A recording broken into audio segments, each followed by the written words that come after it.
Oke, baik. Selamat siang teman-teman. Selamat siang Pak. Pada video kali ini kami akan membahas tentang rancangan faktorial RAKL atau rancangan acak kelompok lengkap.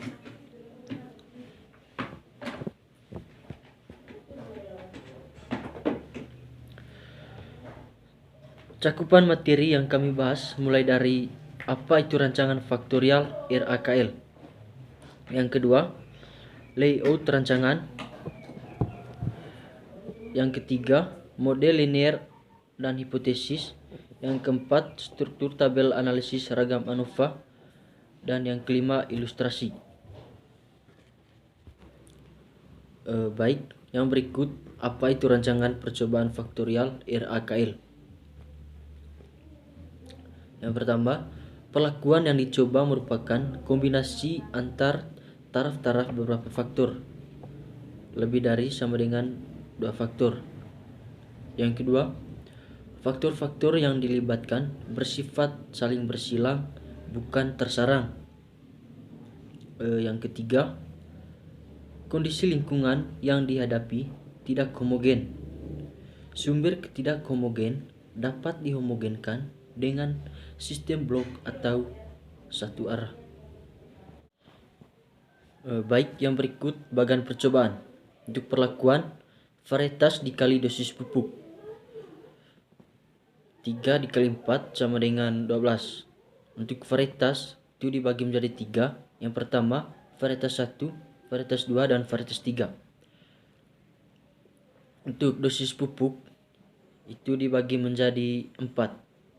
Dibagi menjadi 4 bagian. Yang pertama, N0, N1, N2, dan N3. Kondisi lahan tidak rata, miring dengan sudut kemiringan tertentu. Oleh karena itu, perlu dibentuk 3 kelompok lahan yang relatif homogen.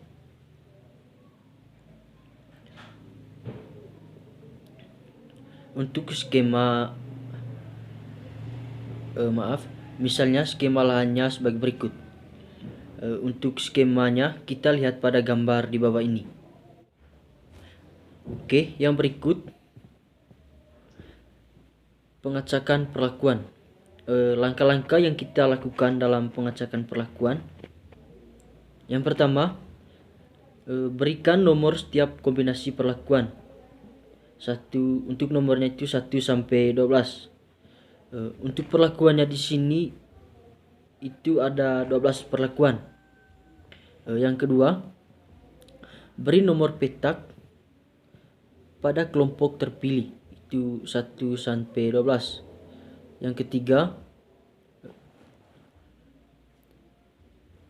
pilihlah bilangan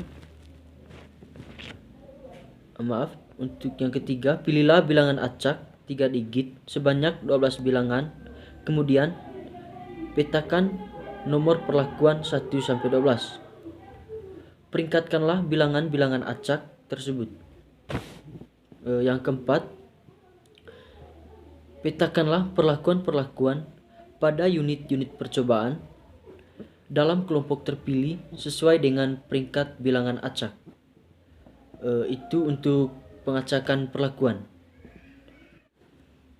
Baik, untuk yang berikut ilustrasi bagan percobaan. Yang perlu diperhatikan di sini adalah misalnya pada blok 1. Di sini tidak ada satu perlakuan yang berulang. Setiap perlakuan hanya muncul sekali. Itu untuk blok 1. Dan untuk blok 2 dan 3, untuk perlakuannya itu sama dengan blok 1. Tidak ada perlakuan yang berulang. Untuk perlakuannya itu hanya muncul sekali. Itu untuk ilustrasi pada bagan percobaan. Yang berikut untuk model linear aditif. YIJK sama dengan mu tambah Q1 tambah beta J tambah Q beta IJ tambah rho K tambah sigma IJK. Untuk keterangan, YIJK Nilai pengamatan pada faktor A taraf ke I, faktor B taraf ke J, dan kelompok ke K. Itu untuk Y, I, J, K. Mu, Q1 dan beta, komponen aditif dari rataan, pengaruh utama faktor A, dan pengaruh utama faktor B. Itu untuk mu, Q1 dan beta. Yang berikut Q dan beta. Komponen interaksi dari faktor A dan faktor B. Itu untuk Q dan beta. Yang berikut rho K. Untuk rho K, pengaruh aditif dari kelompok dan diasumsikan tidak dengan perlakuan bersifat aditif. Itu untuk rho K. Oke, baik, terima kasih. Saya akan melanjutkan yang berikut, itu berkaitan dengan hipotesis. Oke, untuk hipotesis pada model ini adalah suatu tambahan hipotesis baru, atau pada hipotesis ini ada model atau satu tambahan hipotesis yang baru yang berkaitan dengan bagaimana pengaruh blok. Namun yang perlu diperhatikan biasanya, apakah blok ini dituang dalam penelitian. Nah, karena ini sifatnya hanya pengendalian keragaman pada saat pelaksanaan percobaan. Jadi maksudnya jadi tidak ditulis di dalam tujuan penelitian. Tapi yang wajib ditulis dalam penelitian itu terkait dengan pengaruh dari faktor penyusun perlakuan, yaitu pengaruh utama dari faktor A-nya, B-nya, kemudian interaksinya di mana. Baik, lanjutan untuk hipotesisnya di sini. Yang pertama, pengaruh utama faktor A, di mana H0 Q1 sama dengan QA sama dengan 0, di mana faktor A tidak berpengaruh terhadap respon yang diamati. Untuk H1, paling sedikit ada 1I, di mana QI tidak sama dengan 0. Yang kedua, pengaruh utama faktor B, di mana H0 beta 1 sama dengan beta B sama dengan 0, di mana faktor B tidak berpengaruh terhadap respon yang diamati. Untuk H1 paling sedikit ada 1J, di mana beta J tidak sama dengan 0. Yang ketiga, pengaruh sederhana atau interaksi faktor A dengan faktor B. H0 Q beta 11 sama dengan Q beta 12 sama dengan beta Q AB sama dengan 0, di mana interaksi faktor A dengan faktor B tidak berpengaruh terhadap respon yang diamati. Untuk H1 paling sedikit ada sepasang IJ, di mana Q beta IJ tidak sama dengan 0. Yang keempat, pengaruh pengelompokan.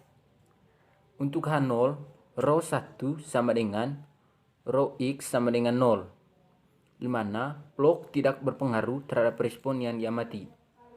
H1 paling sedikit ada 1K, di mana rho K tidak sama dengan 0. Oke, saya lanjutkan. Nah, untuk kemudian untuk menguji hipotesis. Jadi di sini ada tabel sidik ragam, di mana kita membutuhkan tabel, yaitu tabel sidik ragam. Untuk strukturnya itu seperti ini. Nah, di sini untuk sumber keragamannya nambah satu sumber keragaman, yaitu blok. Berarti sekarang sumber keragaman yang mengurai sumber keragaman total itu A, B, AB, blok, dan galat. Nah, untuk AB, yaitu keragaman di dalam perlakuan. Kriteria untuk kriteria pengambilan keputusan, tolak H0 jika F hitung lebih besar dari F tabel pada taraf nyata Q. Oke, selanjutnya di sini berkaitan dengan langkah-langkah perhitungan jumlah kuadrat, atau ini rumus hitung dari jumlah kuadrat. Nah, dalam penyusunan jumlah kuadrat ini, maka ada 3 tabel yang harus diperhatikan. Tabel yang pertama, tabel yang melibatkan seluruh data pengamatan. Jadi, untuk menghitung itu, kita menggunakan 2 komponen, yaitu faktor koreksi dan jumlah kuadrat total. Kemudian, untuk menghitung komponen ini, maka ada JKB, JKA, JKB, JKAB, JK perlakuan, sampai dengan JKG. Oke, kita masuk ke ilustrasi. Di sini penelitian berkaitan dengan peternakan. Jadi, penelitiannya adalah apakah penambahan suplemen tertentu ke dalam pakan itu akan berpengaruh terhadap pertambahan berat badan sapi. Suplemen di sini itu ada 2, yaitu penambahan seng dengan minyak ikan. Di sini ilustrasinya yaitu seorang peneliti mengkombinasikan penambahan seng dengan minyak ikan ke dalam pakan sapi untuk mempengaruhi pertambahan berat badan sapi kilogram per ekor per hari. Kombinasi perlakuan yang dicobakan sebanyak 12. Jadi dia menggunakan kombinasi perlakuan yang dicobakan sebanyak 12 kali, di mana SS atau suplemen seng yaitu 0, 25, 50, 75, dan untuk SM atau suplemen minyak ikan yaitu 0,0, 1,5, 3,0, di mana setiap kombinasi perlakuan diulang sebanyak 3 kali. Jadi pengulangan perlakuan dilakukan dalam bentuk kelompok karena pengulangan perlakuan dilakukan dalam waktu yang berbeda. Data diperoleh seperti terlihat pada program selanjutnya atau program berikutnya. Baik, untuk data atau program selanjutnya itu berkaitan dengan data pertambahan berat badan. Untuk data pertambahan berat badannya itu sudah ada di sini, dan data ini sudah termasuk data tabel lengkap. Jadi untuk menghitung jumlah kuadrat dalam rangka menyusun tabel sidik ragam, berarti dari informasi ini kita bisa menghitung faktor koreksi dan jumlah kuadratnya atau jumlah kuadrat totalnya.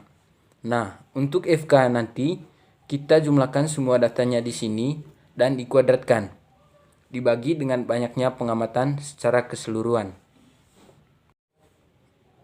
Untuk langkah perhitungan, jadi sudah dikerjakan dari tabel yang pertama tadi. Untuk menghitung jumlah kuadrat masing-masing faktor, di mana JK seng atau jumlah kuadrat seng dan jumlah kuadrat minyak ikan, dan interaksinya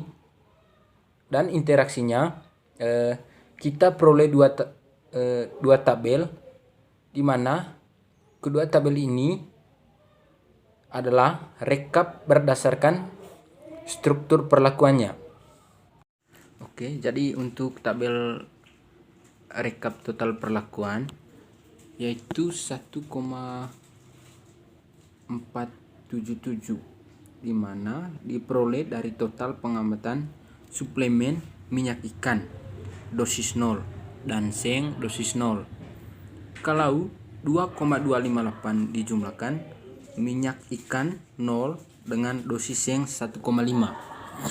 Baru kemudian direkap totalnya masing-masing. Jadi dari tabel ini kita bisa menghitung berapa jumlah kuadrat seng. Nah, untuk pengamatan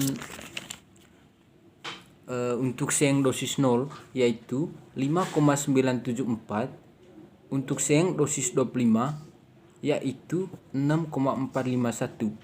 Jadi begitupun untuk seterusnya. Nah, kemudian berikutnya untuk rekap blok.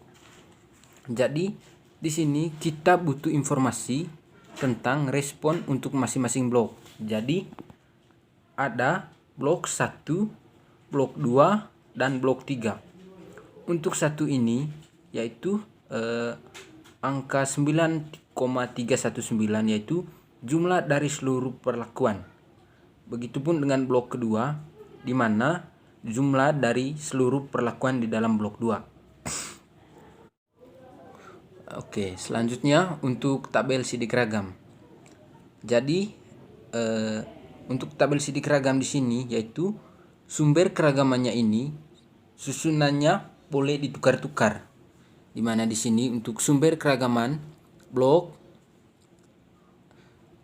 SS atau suplemen seng dengan SM atau suplemen minyak ikan atau SS dan SM yaitu sebagai interaksi di sini, dan galat kemudian total. Baik secara teoritis keragaman di dalam blok itu minimal antar klub, maka maksudnya itu minimal antar klub maksimum. Tapi dalam pelaksanaannya, misalnya dalam suatu periode tertentu, di mana sapi yang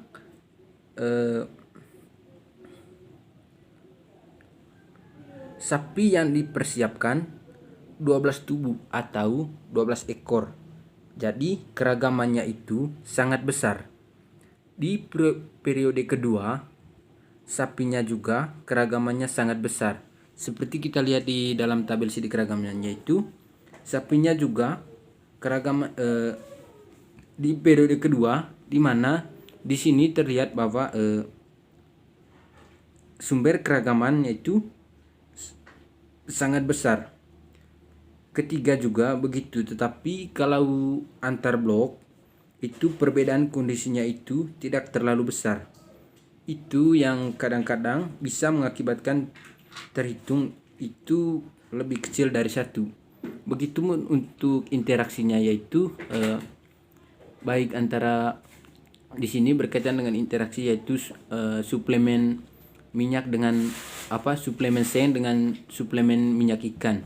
Jadi cukup besar juga, dan begitupun dengan galatnya itu dan totalnya. Baik, itu saja pembahasan dari kelompok kami. Saya ucapkan terima kasih kepada Pak dan juga teman-teman atas perhatiannya.